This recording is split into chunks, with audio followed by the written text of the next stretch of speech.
in a country of freedom, compassion, and rule of law, or a country of chaos, fear, and hate?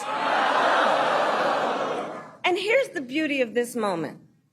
We each have the power to answer that question. The power is with the people. That was Vice President Harris appealing to supporters at her first campaign rally in the battleground state of Wisconsin yesterday.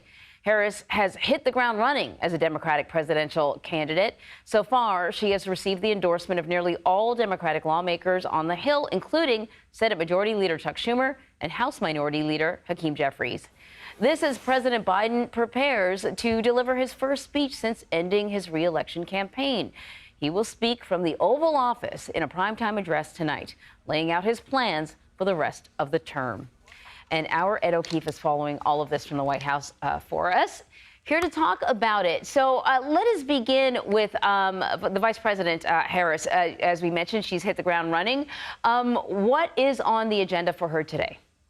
She is speaking at a meeting of a major sorority in Indianapolis. This was a previously scheduled stop. There's a series of things that were going on this week that her team decided to keep on the schedule. Among them is this visit to Indianapolis today, in essence, to try to keep her on the road and then probably start building out a campaign schedule that starts in earnest next week. So this stop this afternoon in Indianapolis and then on to Houston tonight for a speech tomorrow to the American Federation of Teachers Convention.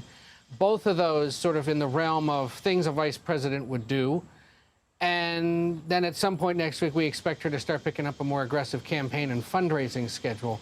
A few other tweaks to the schedule have been made that put, for example, her husband, Doug Emhoff, in for the First Lady at some fundraisers that are set to happen next week. So we'll continue to hear the argument that she's making, but speaking to a historically black sorority and speaking to a teachers union are two friendly audiences that allow her to continue fine-tuning the initial attacks against Donald Trump and get various constituencies revved up and excited about the campaign to come. Yeah, most definitely. You know, if the sort of messaging and the imagery counts for something, and we know it does, when you heard the roar of the crowd yesterday, you get this sort of indication that there's a groundswell of support. But you're right, these are friendly crowds. And when Harris was campaigning on behalf of President Biden, some of what she was doing was picking up on the areas that were more challenging for Biden, like abortion, perhaps like the economy, that sometimes is difficult to explain to people.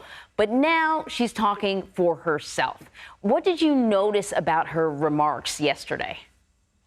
Few things. First of all, I can remember, and you can remember, that in 2019, 2020, and really it was just 2019 because she was out by the end of 2019, she kind of hid from or discounted her years as a district attorney and attorney general because it wasn't necessarily cool or politically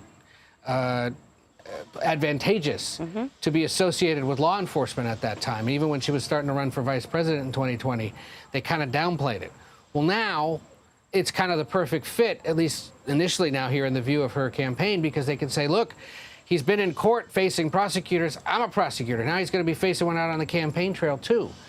That invites a review of her prosecutorial record as district attorney in Alameda County and then as attorney general of California. And that is set to come based on what we're hearing from Republicans. But it's a convenient way of sort of reminding people, look, the guy running is a convicted felon. The guy running is an accused sexual abuser and in some cases been found liable for such things. Call that out in a more explicit way and quite deftly, quite comfortably, in a fashion and in terms of phrase that the president would never employ and can't employ because he doesn't have the more recent experience of doing prosecutorial work that Harris is now playing up. And, you know, she's always been, because vice presidents usually are, the sharper attack dog on the other side. So that's going to lend itself well at a time when Democrats need to very quickly, with only about 100 days to go, rev up their base, make sure that they're donating, that they're showing up to help, and then eventually they're showing up to vote. So it was almost immediate contrast stylistically and in focus from what the president would be doing were he still the candidate. Interesting. Let's talk about the president who's going to be addressing the nation from the Oval Office, you know, a location which usually means there is a very sober message that he wants to leave the public with. What can we expect?